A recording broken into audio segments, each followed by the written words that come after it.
Miarabantsika rehetra manaraka ny fandaharana leresahana anao ny sehatra fandaharana farany ihany koa raha antsika amin'ity taona 2024 ity eto amin'ny fahitalavitra Record Madagasikara dia aterina ny fiarabanana ho antsika izay manaraka ny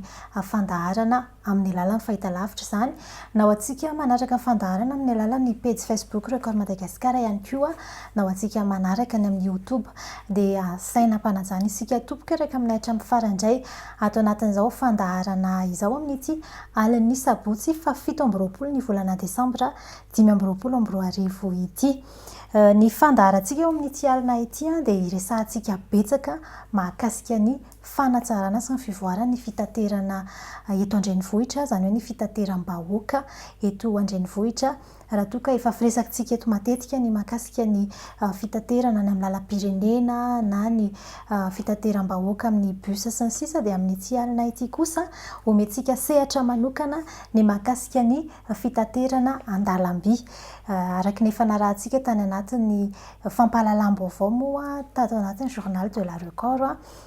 koatra ny teto fandaharana dia efa nanomboka tamin'ny fa 9 ny volana desambra teo zany hoe efa 10 andro latsaka kely no nanomboka ny andrana teknika ho an'izay zotra an-dalamby na fiara an-dalamby fitaterana an-dalamby eto andrenivohitra izay dia iresaka mahakasika io fitaterana io isika amin'ity alina ity fa rehefa avy eo ihany koa dia ho ararotina ny fotoana iresahana betsaka mahakasika ny fitateram-bahoaka amin'ny ankapobeny amin'izao fety izao sy ny fitaterana amin'ny ankapobeny moa zany na ny fifamoivoizana marimarina kokoa amin'ny ankapobeny amin'ny fotoana ny fety toy izao fa dia asaina mpanajana zany isika araka aminay ato anatin'ny reto minitra maromaro irahana amin'ny fandaharana ireto indray araka nambarantsika teo omena ny zareo eo anivon'ny fitaterana an-dalamby ny sehatra aleo resahana ato anatin'ny fandaharana amin'ity alina ity dia nasaintsika manokana ary ankasitrahana betsaka namaly ny fanasana ny tale général ny ATT na ny agence de transport terrestre Ramatovohery Mirambololona miarabanao tompoko tonga sy eto amin'ny plateau ny aleo resahana anao sehatra eto amin'ny Record Madagasikara. Miaraba ihany koa anareo eto amin'ny télévision sy ny radio Record Madagasikara dia mankasitraka be dia be amin'ny fanasana tompoko. Ianao no ankasitrahana Madame DG namaly ny fanasana na dia ataontsika ao anatin'ny fety tena mahabeasa nareo anivon'ny ATT tonga eto ny fandaharana aleo resahana anao sehatra miaraka amin'ny eto ihany koa ny chef de service ny transport ferroviaire eo anivon'ny ministera ny fitaterana sy ny famantarana ny toetrandro Andriamatora Zafinday Benjamin Michael na hoe chef Mika tonga soa tompoko eto amin'ny plateau ny aleo resahana anao sehatra eto amin'ny Record Madagasikara. Dia miarabanao ihany koa napetrahanao an'izao fandaharana izao ary miaraba mivoaka malagasy izay manaraka an'izao fandaharana izao ihany koa zany. Ankasitrahana ianareo namaly ny fanasana satria araka nambarantsika teo efa firesaka foana matetika eto fandaharana ny mahakasika ny fitaterana amin'ny ankapobeny fa tsy mbola tena noresahana loatra ny fitaterana an-dalamby mba tsy ilazana hoe somary vaovao amin'ny ankapobeny ho an'ny mponina eto andrenivohitra izay hoe fisiany ny fitaterana an-dalamby izay na dia efa nisy ihany ary zany tany aloha avy hatrany angamba dia Madame DG no andefany ny fanontaniako voalohany ny amin'ny hoe hatramin'izay nisy ny fanomanana rehefa noresahana foana ny hoe fisiany izay tetikasan'ny train urbain izay tamin'ny fa 5 ny volana desambra teo vao tanteraka ny fanokafana an'izay fa nabe napetraka ny teo anivon'ny ministera ny famantarana ny toetrandro sy ny fitaterana nanao ahoana tompoko ny ataontsika hoe nandraisana n'izay fanapahan-kevitra izay sy ny fanomanana mety natao ny alohan'izao ary inona ny tena antony goavana tamin'ny hoe andao averintsika hosokafana ity train urbain ity. Mankasitraka amin'ny fanontaniana marina tokoa hoe efa elaela zany no nieritreretana sy nikotrokotrehana an'ity projet train urbain ity. Tiako marihana aloha ety ampiandohana fa tetikasa moa zany efa voalazanao teo eo anivon'ny ministera ny fitaterana sy ny famantarana ny toetry ny andro izy ity. Ny ATT moa zany dia autorité de régulation ny transport terrestre zany hoe tafiditra ao anatiny ny fitaterana antanety ary ny fitaterana ao anatin'ny fitaterana antanety dia misy ny fitaterana andalam-be sy ny fitaterana andalam-by dia izay moa zany no antony atongavanay eto hitondra fanazavana manodididina an'izay. Mahakasika an'ilay fanontanianao teo hoe efa ela no nanomanana. Amin'ny tetikasa ohatran'izao sy ny fitrandrahana fitaterana ohatran'izao dia maromaro ny pitsopitsony tsy maintsy homanina zany ao anatin'izay ny pitsopitsony ara-teknika rehetra ao anatin'izay ny resaka fotodrafitrasa izay hitantsika eny moa zany ny nanomanana an'ireo gara iantsonan'ny fiarandalam-by ireo. Eo ihany koa ny resaka fanomanana ny lalam-by izay nisy fanatsarana moa zany natao tamin'ireo lalam-by izay ampiasaintsika amin'izao ireo ary indrindraindrindra ihany koa ny fanatsarana teo amin'ny fiara zany na ny fiarandalam-by. Dia izao zany no totosa izay fanomanana rehetra izay ka nahatonga antsika noroso tamin'izao andrana izao. Tafiditra tanteraka ao anatiny hoe fanatsarana ny sehatry ny fitaterana eto an-drenivohitra. Mialoha ny idirantsika amin'ny lafiny fampahafantarana amin'ny ankapobeny aloha ny olona ny fampiasana an'izay train urbain izay angambany hitodika kely ato amin'ny chef de service ama-teknisiana ihany koa tompoko amin'izao fiandohana izao andrana no atao mandeha impiry isan'andro ny train miangaiza hatraiza dia mety ho fantatra ve hoe firy ny elanelany sy ny mety ho saran'izay amin'ny mpampiasa ny train urbain. Misaotranao nameny izay nametraka izay fanontaniana izay marina tokoa zany. Amin'izao fanombohana izao zany dia voyage anankiroa zany na dia anankiroa zany aloha ny ao anatin'ny izao fanombohana izao. Izany hoe ny maraina nanomboka hatramin'ny 15 volana desambra ity dia natao manomboka amin'ny 5 maraina zany izy miala eo soarano ary dia izay mandroso miverina zany hoe mandeha ny ambony izy io ary miverina soarano ihany. Ary ny faharoa kosa dia ny hariva zany hoe amin'ny 5 sasany ora hariva zany no fandehanan'izany fiarandalam-by zany indray ary mihazo ambony any dia miverina soarano. Amin'ny vanim-potoanan'ny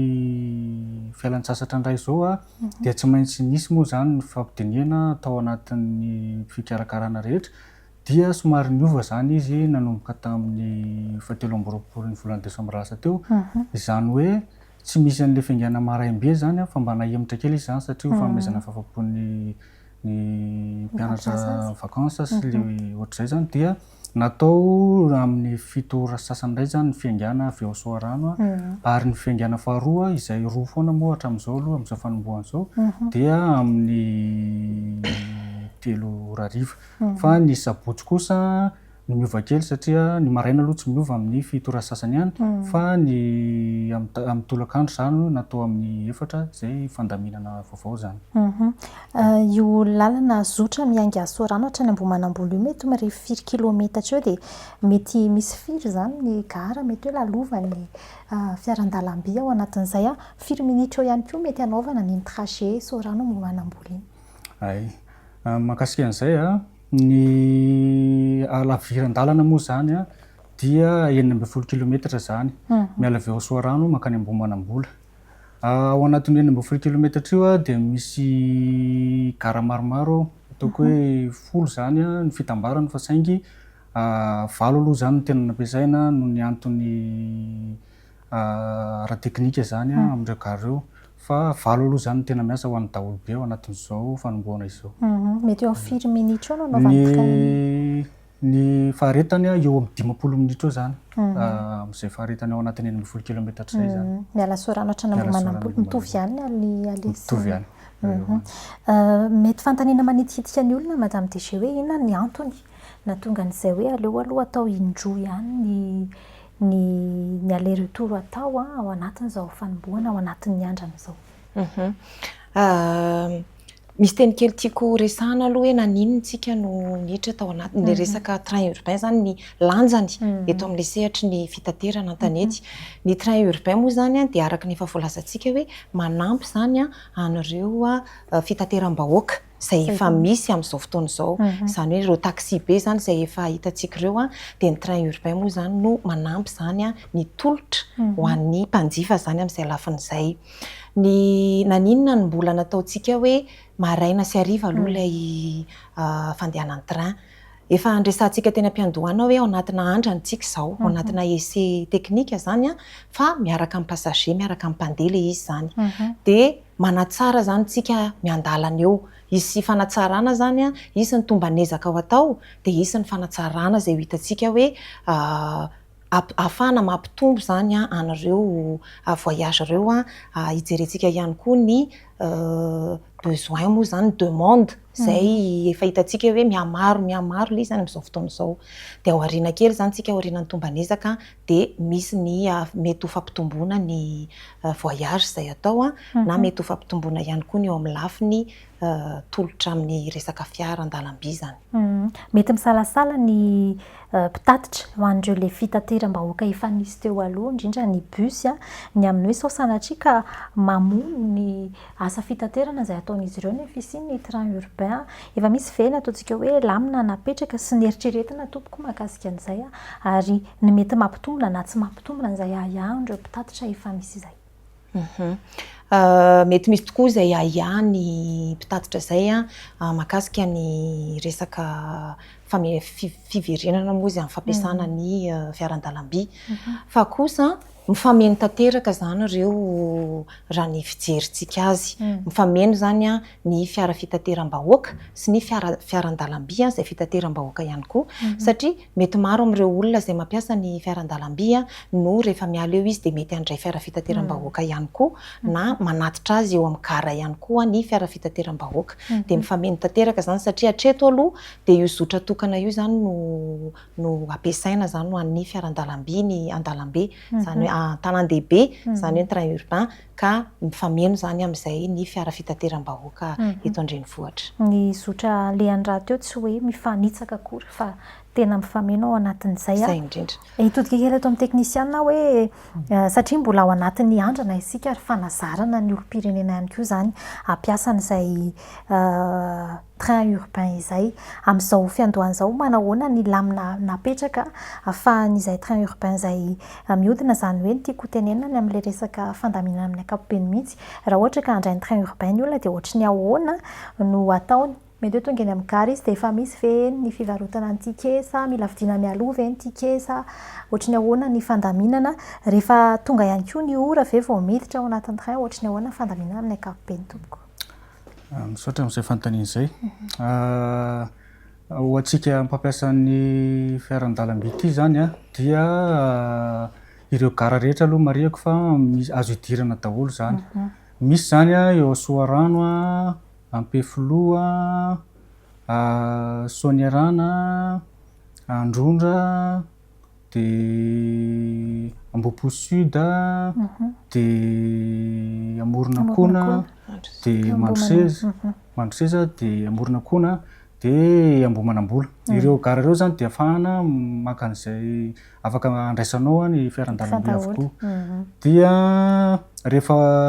andeha train zany ianao zany marihana aloha fa ny train tsy mba ohatry ny taxi be zany ka hoe mbola hoe andraso aloha fa misy olona io fa aza mbola alefa fa ny azy indray rehefa tena tonga amin'ny fotoana dia tena lasa izy zany. Dia izay maro-potoana kokoa zany izy. Dia rehefa haka fiaran-dalamby zany ataoko ohatra zany eo amin'ny Soarano ianao.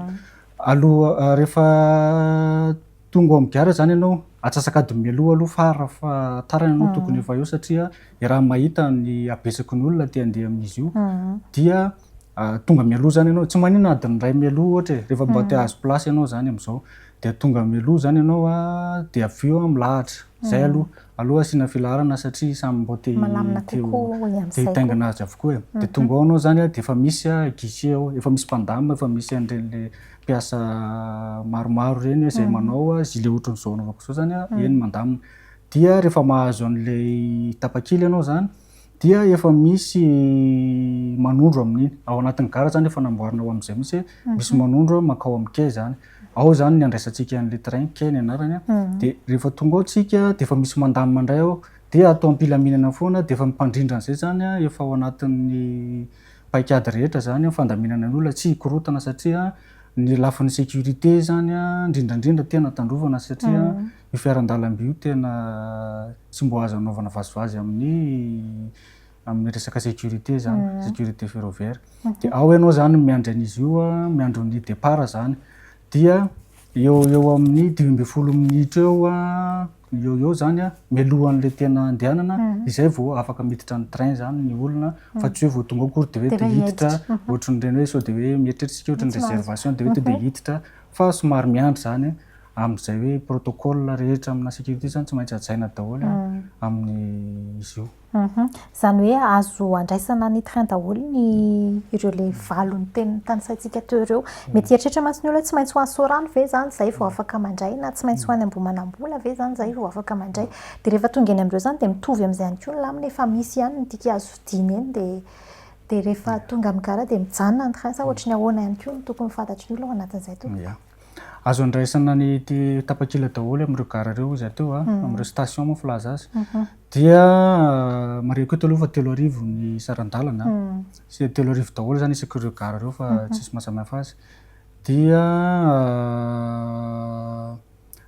rehefa mavoaraina io ianao zany de le teneniko teo miditra amin'ireo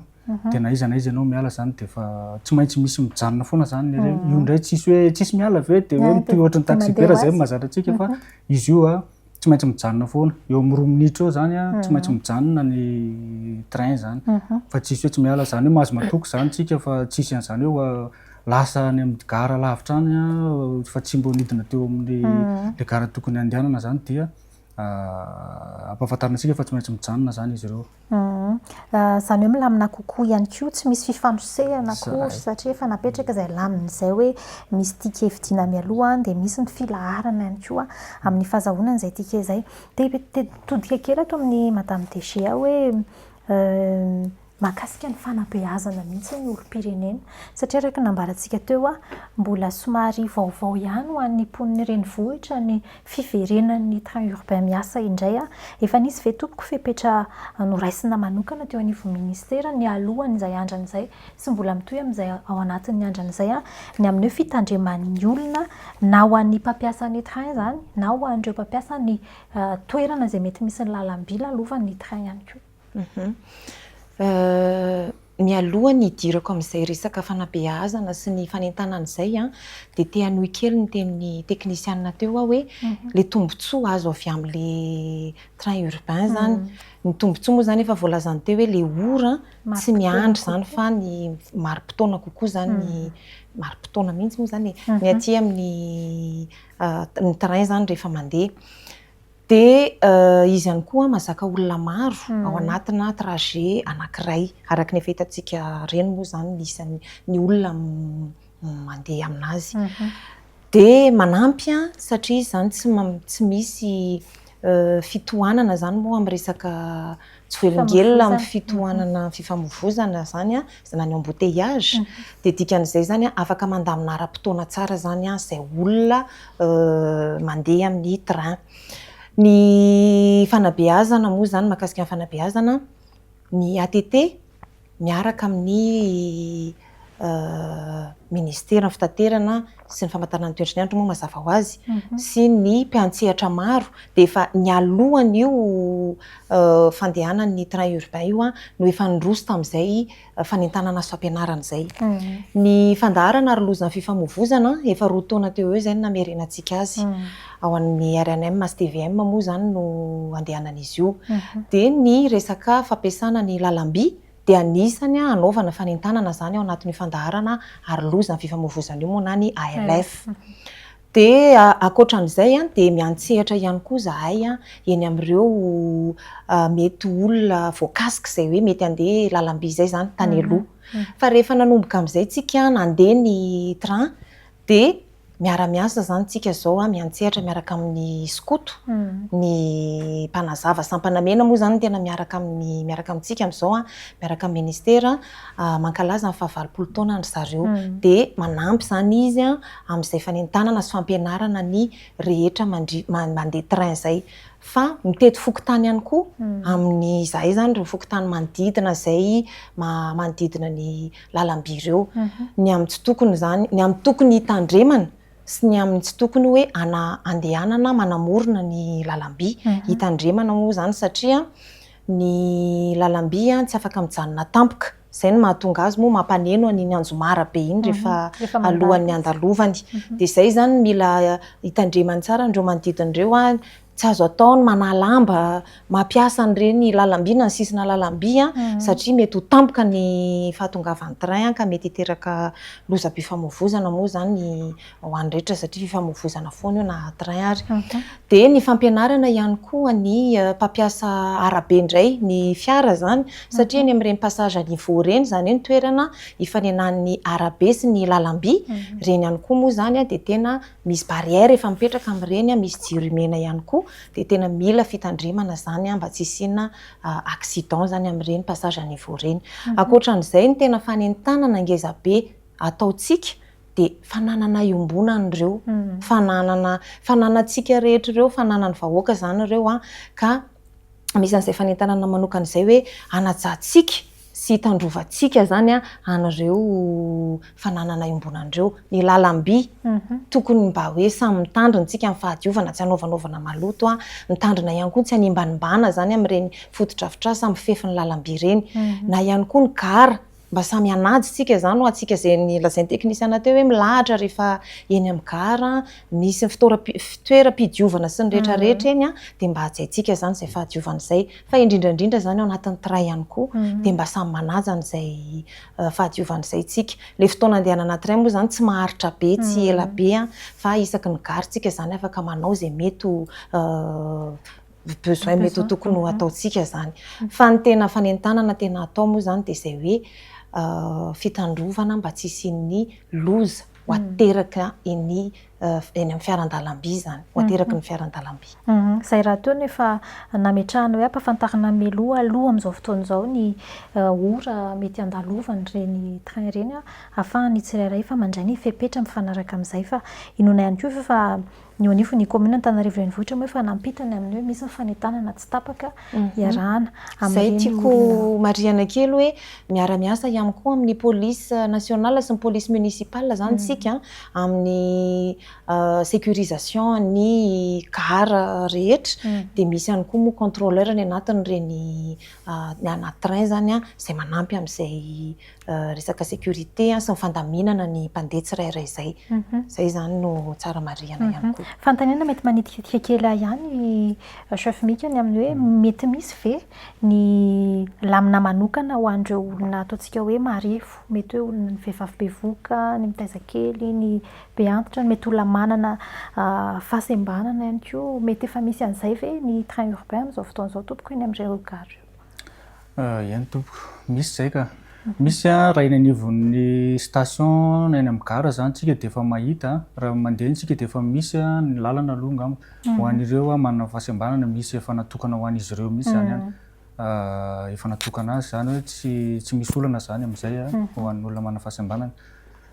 Ny ao anatin'ny train kosa, ao anatin'ireo voiture voyageur moa zany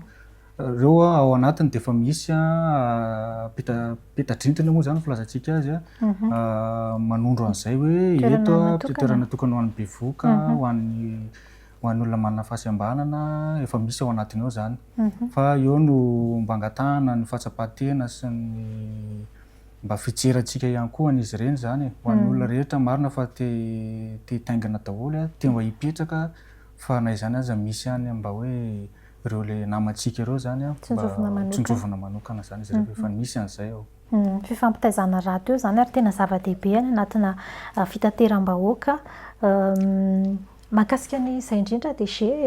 amin'izao fotoana izao ataontsika hoe anisan'ny tena fitaterana nahavelom-panantenana ny olom-pirenena indrindra ny vahoaka teto an-drenivohitra ny fiverenana ity le train urbain ity. Mbola ao anatin'ny andro naombontsika teo araka ny efa nitenenatra ny ampiandohany ny fandaharana efa somary natsidiky DG teo ihany koa ny amin'ny hoe eo no ahitana ny amin'ny hoe mety ho fitombony ny fifamezivezeny ny train Antsiratsy. Mety manahoana tompoko ny mialohan'ny ny hiverenantsika rehefa avy eo ny tao anatin'izay hoe andro maromaro ny hiverenany ny train urbain zay mety manao ahoana ny ho toyan'izay arakaraka le andrana izay ao atao. Mety afaka manantena ve ny vahoaka eto an-drenivohitra hoe hiampy ireo le fifamezivezen'ireo hiampy ihany koa ny train hiasa ohatra. Mety efa misy azo resahana ve mahakasika an'izay? Araka ny efa voalazako teo moa hoe isy ny tombanezaka, izy zany évaluation ny essai izay ho atao dia ao aorianan'izay angamba ny isika no afaka mijery sy miteny indray hoe ohatr'izao indray zany ny fanatsarana hoentina ao anatin'le resaka projet train urbain satria samy raisina daholo zany tafiditra ao anatin'ny essai mihitsy zany izay fijerena ny olona izay lazain'ny teknisiana teo ihany koa hoe maro ireo olona te handeha satria misy fotoana ara ny mety hoe tsy tafiditra ny sasany zany amin'le ato anatin'le andrana moa zany fa misy fotoana indray nefany ambanimbany ny taux de remplissage tsika dia jerena daholo zany izay lafiny rehetra izay rehefa amin'le fotoana anaovana ny tombanezaka io ahafahantsika mijery zany hoe ohatry ny ahoana ny fanatsarana tokony hoentina ahafahana manome fahafampoan'ny mpanjifa rehetra ao anatin'izay fa ny eo amin'ny ministera eo anivon'ny ministera ny fitaterana sy ny famantarana ny toetra ny andro moa dia ao anatin'ny fijerena tanteraka n'izay lafiny amin'ny maha-essai azy izay fijerena mipitsopitso ny lafiny teknika sy ny lafiny exploitation rehetra izay. Mety hoe misokatra ihany koa ve zany ny ministera mety ho karazana fanamariana raha sendra misy ny olom-pirenena na ny mpampiasa an'ireny train ireny manana sosokevitra na fanamariana azo natao ve no mitondra an'izay dia ohatry ny ahoana mety azony atao ahafahana mitondra an'izay sosokevitra izay? Ia, afaka raha misy moa zany fanamariana arak'izay voalazay hoe andrana raha misy ny fanamariana na mety ho fanatsarana tiana hoentina, tiana ho sosokevitra tiana hoentina dia afaka manantona moa zany eny anivon'ny CETU ao Soarano zany misy anazy ao amin'ny garan'ny Soarano dia misy olona afaka mandray moa zany ao na ihany koa afaka terina eny anivon'ny ATT ao Soarano ihany izay mifanakaiky eo ihany moa zany ny gara sy ny misy ny ATT dia afaka raisina tanandroa zany izay mety ho fanatsarana tian'ny mpanjifa ho atolotra zany na tian'ny vahoaka malagasy ho atolotra. Fa aiza ho aiza tokoa eo Soarano moa zany no andehanana raha te handray an'izay train urbain izay afy aiza ny satria mety misy zao ny olona tsy mahita fa tsy ny eo amin'ny gara eo ihany izy dia mety eo ihany ve sa aiza le toerana tena hidirana rehefa tonga eny Soarano io? Raha ohatra zany tsika mbo manam-paniriana ny andeha amin'izany train urbain zany dia mora hita kely izy eo amin'ny le gara be any Soarano io zao ny hitanareo ho hitantsika rehetra moa zany dia mandeha mbola miakandrefana zany izy dia rehefa tonga ireny misy an'le poste eo misy an'le ohatry ny vy be eo ambony eo petite vitesse ohatry ny hoe any petite vitesse zany ianao miakandrefana amin'iny dia rehefa tonga eo amin'ny poste eo anao dia mivily akavanana ao dia ao misy azy trano fotsifotsy be zay ny garantsika ao raha mialalany maro azy koa ao anatin'le hoe centre d'examen ny ATT zany izy tonga dia ray tokotany eo moa zany zareo zany raha ohatra ka hoe ho avy any mora hita izy zany ho atsika ny ambomanambola moa iny efa raha mahita satria efa tonga dia io malalaka be io ny gara tao anatin'izay herinandro ataontsika hoe herinandro mahery satria efa ho 10 andro zany no nanomboana ny andrana misokatra ho an'ny mpandeha rehetra nanao ahoana ny fahitany teo anivon'ny ministera ny fitaterana amin'ny ankapobeny ny nandraisana ny mponiny renivohitra ny mponina Antananarivo an'ity train urbain ity efa ny somary ny temo madame DG teo hoe misy fotoana tsy maharaka aza ny filana amaly an'izay train urbain izay. Tao anatin'izay andrana natao izay za moa zany tena hiezaka mihitsy hoe ny zavatra hitako no resahako eto satria za zao dia manjifa mandeha train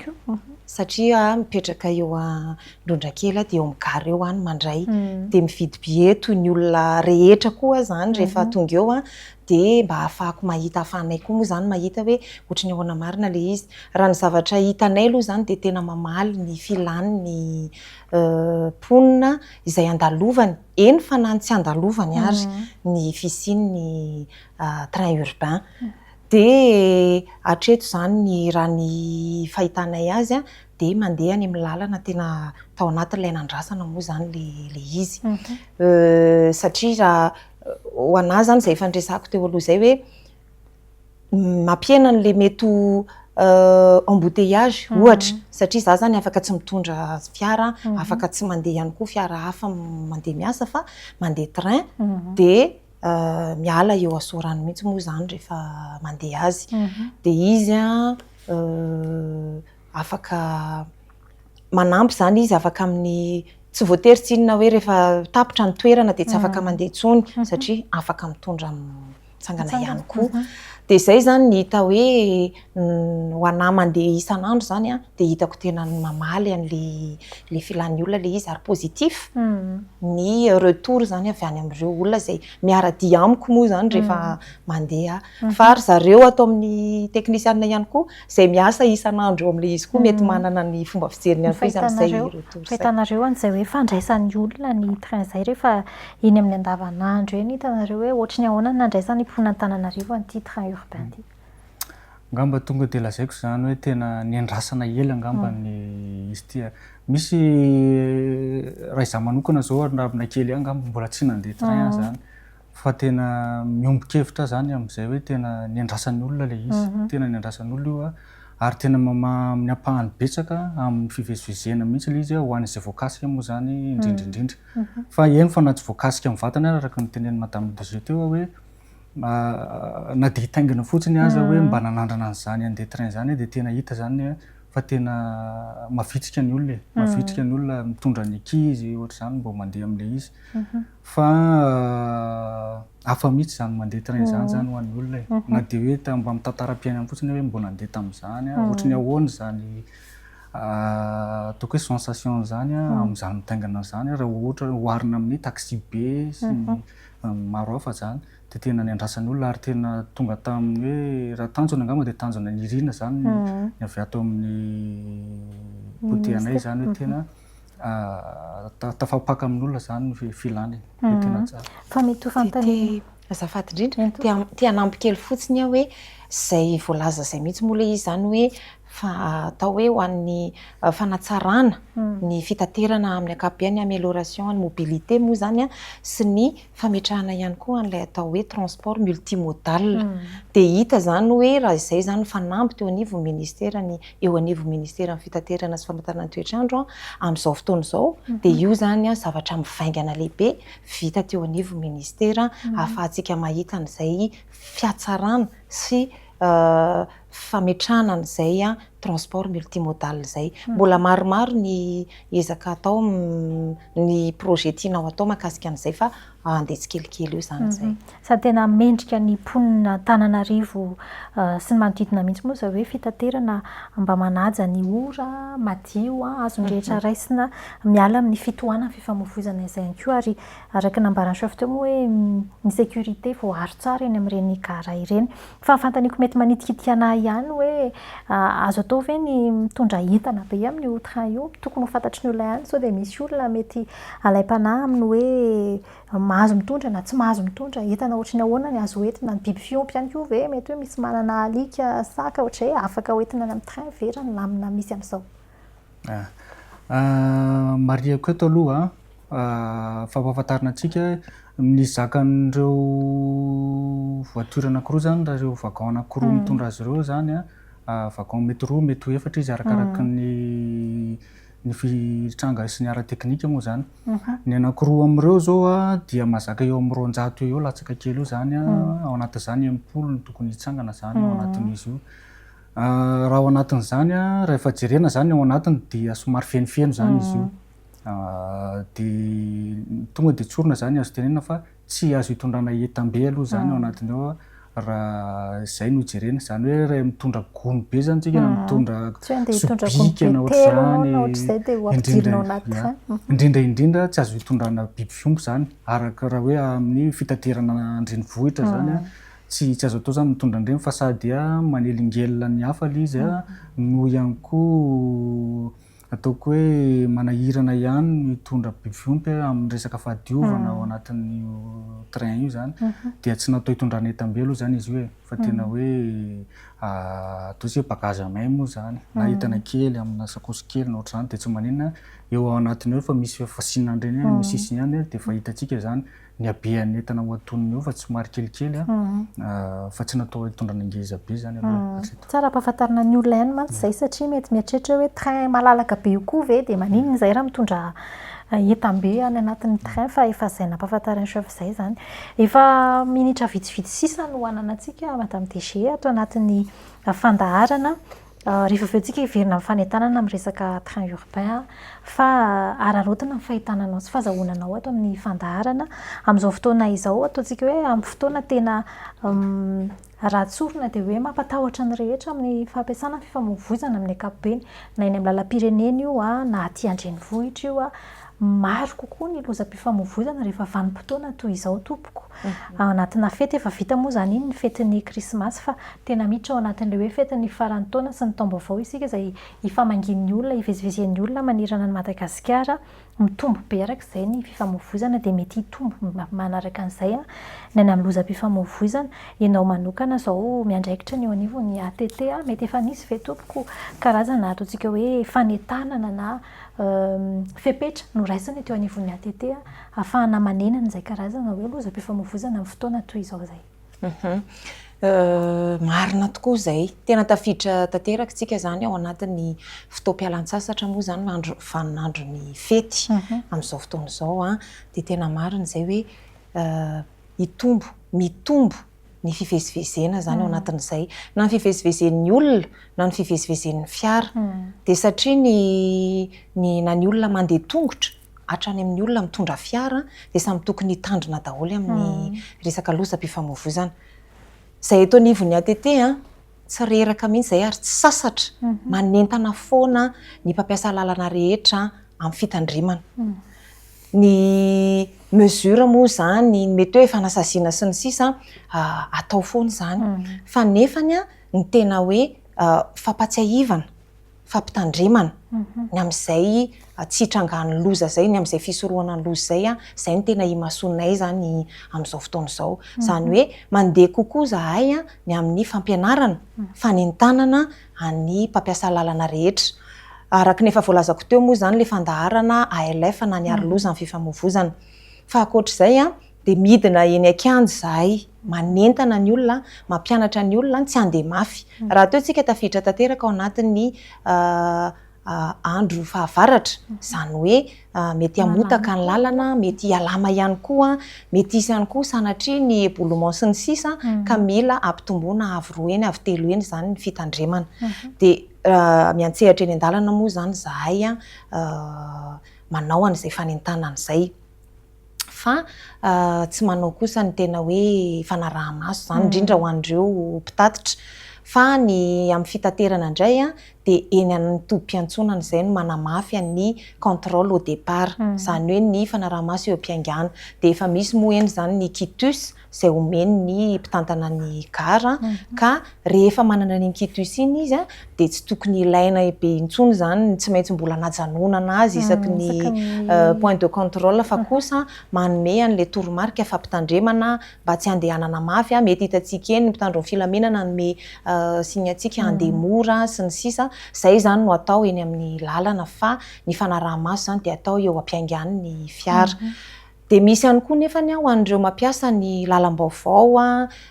isan-karazany na eny amin'ny ataontsika hoe ny autoroute io na ny rocade sy ny sisa dia miantsehatra eny ihany koa zahay zany amin'ny fanentanana ny olona amin'izay fisorohana ny lozam-pifamoivoizana izay. Indrindra fa ireo mampiasa ny deux roues moa zany amin'ireny lalana ireny satria mahita ny lalana malalaka dia mety alaim-panahy handeha mafy. Fa misy ihany koa zany ny fanaovana ny alcotest moa zany ho an'ireo izay tratran'ny fakapanahy andray zava-pisotro misy alcool mandray eo am-pitondrana satria tsy miaraka mihitsy ny fitondrana fiara sy ny fisotroana zava-pisotro misy alcool. Dia misy zany test etylotest ataonay, fampiasana etylotest ataonay zany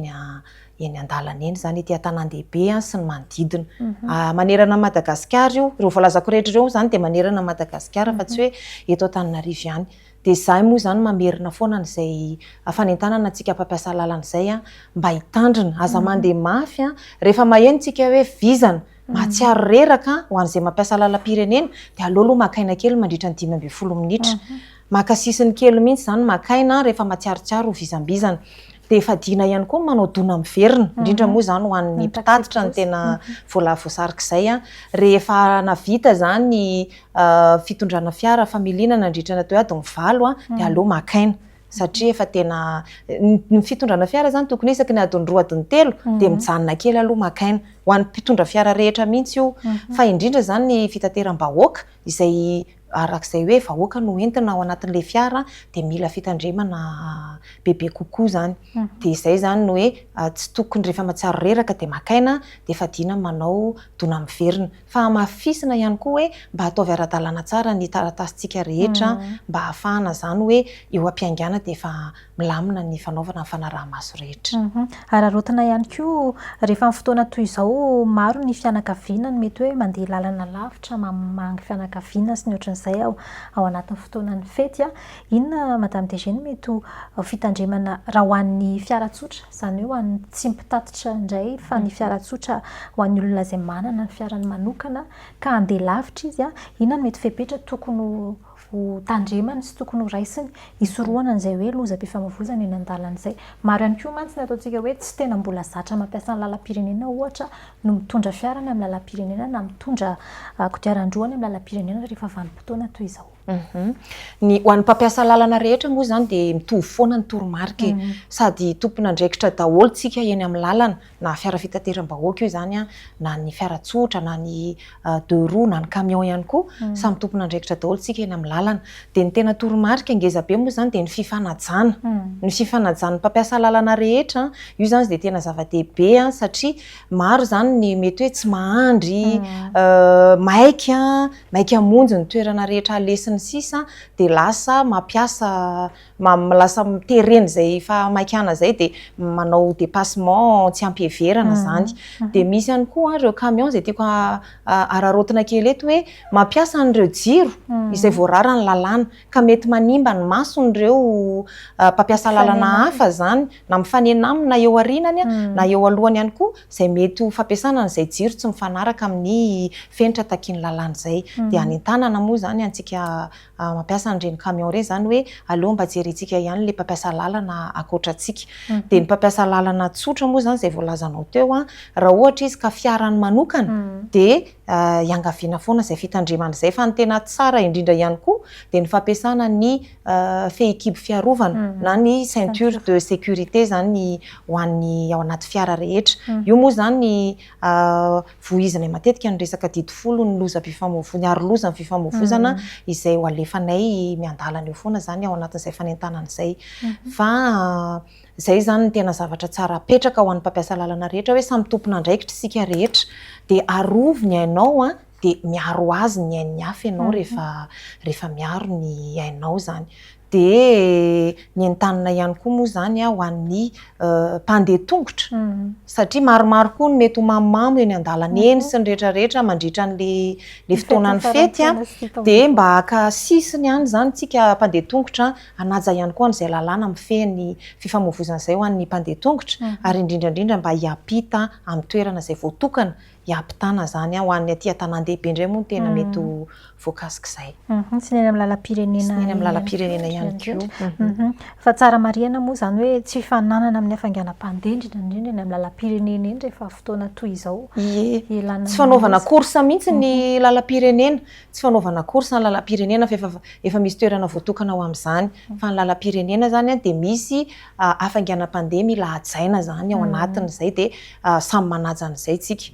Tiako marihana kely eto an'ireo fiara izay mety hivoaka ny zotra ananany ho an'ny fiara-pitatitra indray zany hoe mila manana an'ilay autorisation spéciale na fahazahoan-dalàna manokana zany ho an'ireo tsy tomponjotra raha ohatra ka manana eritreritra hitondra fianakaviana moa zany na olona andeha ivelan'ny zotra zany. Ny ATT moa zany misokatra ny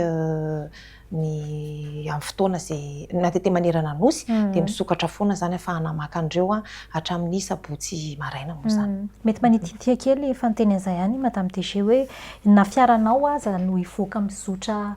fataony ve dia mila an'izay autorisation izay mety isy alaim-panahy mantsiny amin'ny hoe fiarako ihany ity dia fianakaviako ihany no entiko tsy mila maka autorisation ve raha izay sa ny fiara zany ny fiara efa natokana ho an'ny fitateram-bahoaka na io train izay mety hoe tsy voaresakintsika teo dia rehefa natokana izy zany ho an'ny fitateram-bahoaka dia manao service public izy zany ny dikany ka raha ohatra izy hiala ao anatin'ilay zotrany ka hitondra olona na fianakaviana zany io na olona tsy fantatro na mety hoe namana dia mila manana foana izy ny autorisation spéciale io zany izay vao afaka mivoaka n'ilay zotrany. Ilay zotra zany no mitondra n'ilay autorisation spéciale fa tsy ilay olona hoentina. Ny fiara sy ny hoentina akory. Tsara ny mahafantatra an'izay satria mety hiteraka fanomezan-tsiny kely eny an-dalana eny rehefa raikitra ny fanontanianany amin'ny hoe izany autorisation dia ny amin'ny hoe fiarako ihany ity nefa fianakaviako no hoentiko. Feno izay fanontaniana fanazavany madame DG izay minitra vitsy sisa no hanana antsika maranana ny fiarahana tao anatin'ny fandaharana Lorisana anao sehatra amin'ity alina ity ngamba hiverina kely ato amin'ny chef Mika ny anamafy ny fanentanana isika ho an'ireo olom-pirenena mety hoe te hampiasa ny zotran-dalamby mariantsika foana moa hoe tsy mbola ny definitiva akory no misy amin'izao fotoana izao fa tena ao anatin'ny andrana isika dia ny fanentanana ho an'ny olom-pirenena amin'ireo tokony ho fantany ao anatin'izay fampiasana ny zotran-dalamby na train urbain izay.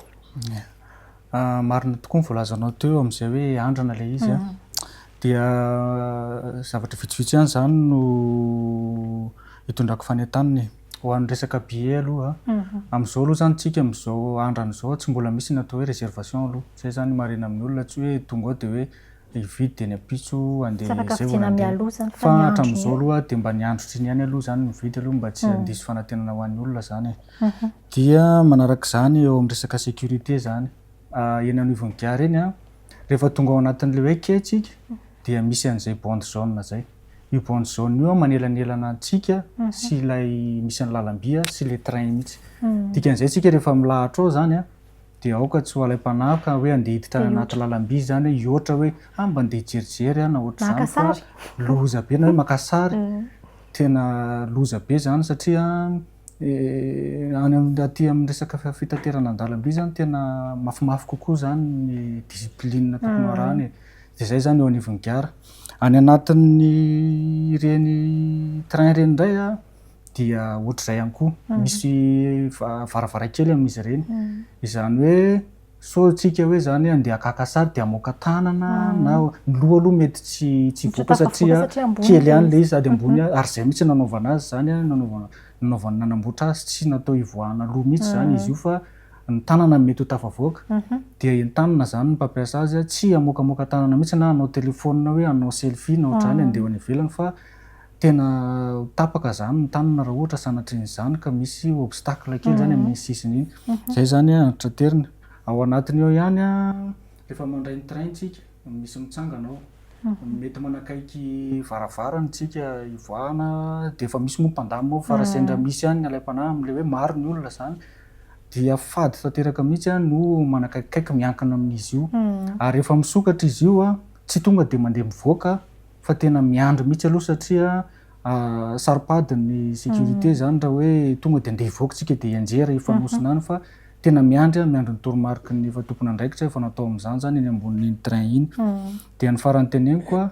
raha ohatra ianao ka nandray alcool zany ka hoe mamy mandeha aminazy dia tsy hotafiditra ao anatiny zany fa sady manelingelina ny hafa no sécurité anao koa satria ianao raha mety hitsangana mety hianjera ihany koa ianao ao anatiny ao mety andoha ianao ka alotony anelingelany hafa zay le manelingelany hafa dia tandremana mafy zany zay mba tsy ho mamo anao zany miditra ao anatiny ao raha sendra andeha amin'ny train urbain io zay ngamba ny afatrafatra kely madinidinika azo apety. Zava-dehibe tena zava-dehibe ho an'ny mpampiasa ny train urbain izay afatra nentin'ny chef izay izay ihany koa ny epitako ato amin'ny madame DG fa mamarana ny fandaharana isika tompoko inona ny fanentanana mety hoentiny avy eo anivon'ny ministera ny fitaterana sy ny famantarana ny toetrandro ho an'ny poniny ny Antananarivo sy ny manodidina moa zany amin'izao fisokafana ao anatin'ny andrana amin'ny fampiasana ny train urbain izao. Ny fanentanana angamba efa voalaza ny chef Mika teo daholo satria ny tena fanentanana moa zany dia ny mba hoe tena izotra tsara araka ny tokony ho izy ilay andrana mba hahafahantsika zany a miampita rehefa avy eo makany amin'le tena fitrandrahana tena tokony ho izy. Dia izay efa voalazany teo moa zany izay hoe fanentanana tokony fitondran-tena tokony ataontsika tsirairay zany na eny anivon'ny gara na rehefa ao anatin'ny train izay. Fa ny aty amin'ny ivon'ny ministera sy ny ATT indray moa zany a ministeran'ny fitaterana sy famantarana ny toetr'ny andro sy ny ATT dia manentana antsika moa zany amin'izay hoe lefa voalazako teo ny resaka fananana iombonana sy ny sisa le ao anatin'le izy fa koa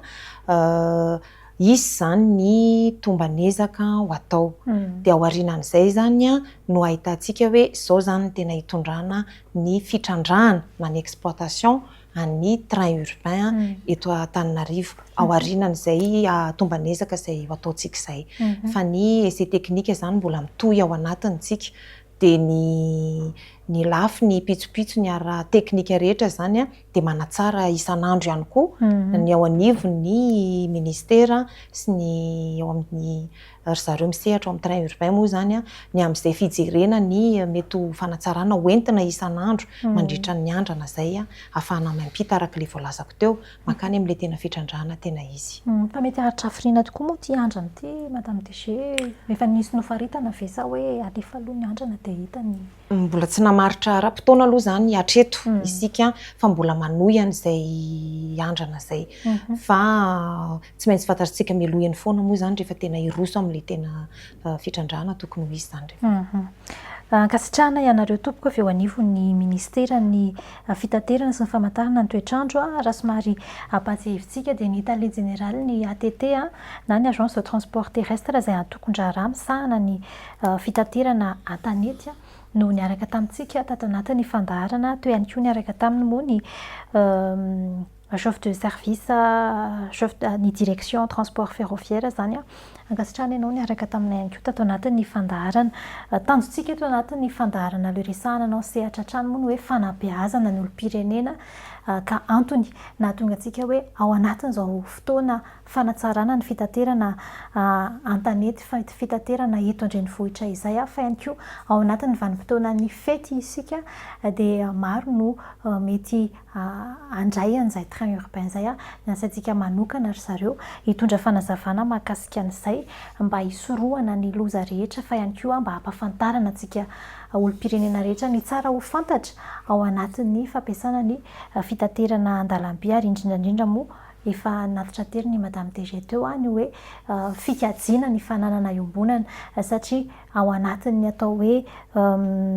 tombotsoa ho an'ny olom-pirenena no nandraisana ny fanapahan-kevitra ny amin'ny fanokafana indray an'izay train urbain izay raha toa ka tany aloha tany fa niodina tsara ny train urbain teto an-drenivohitra sy nakany amin'ny faritra ihany koa aza amin'izao fotoana izao anatin'ny ezaka famerenana an'izany ho famaliana ny filan'ny olom-pirenena ao anatin'ny fanatsarana ny fitaterana ho sahaza ny olom-pirenena rehetra ny eo anivon'ny ministera dia tanina hatrany izay fanajantsika ny fananana iombonana izay fanazantsika ny lamina rehetra apetraka ao anatin'izao andrana ara-teknika izay nosokafana ao antsika mpandeha izao araka nambaran'ny tompon'andraikitra teo moa hoe misokatra izy ireo amin'ny mety ho fanatsarana na sosikevitra avy any amintsika rehetra dia aza misalasala mitondra ny mety sosikevitra avy any aminao na fanatsarana avy any aminao efa nambarany ny ramatoa le général teo ny toerana azontsika antonona hitondrana an'izay fanamariana na mety ho sosikevitra izay ihany koa. Izay no tsika mamarana ny fandaharana tamin'ity alina ity fa efa tapitra sady ny fotoanantsika dia irariana ihany koa ny fety sambatra ho antsika rehetra satria araka nambarantsika teny am-piandohana dia ity no fandaharana farany aleo resahana anony sehatra ho anty taona 2024 izay farana afaka andro vitsivitsy ity dia ankasitrahana isika niaraka taminay hatramin'ny farany mamerina ny fankasitrahana Madame DG sy chef niaraka taminay tato anatin'ny fandaharana mametraka ny veloma mandrapitafy izahay veloma tompoko.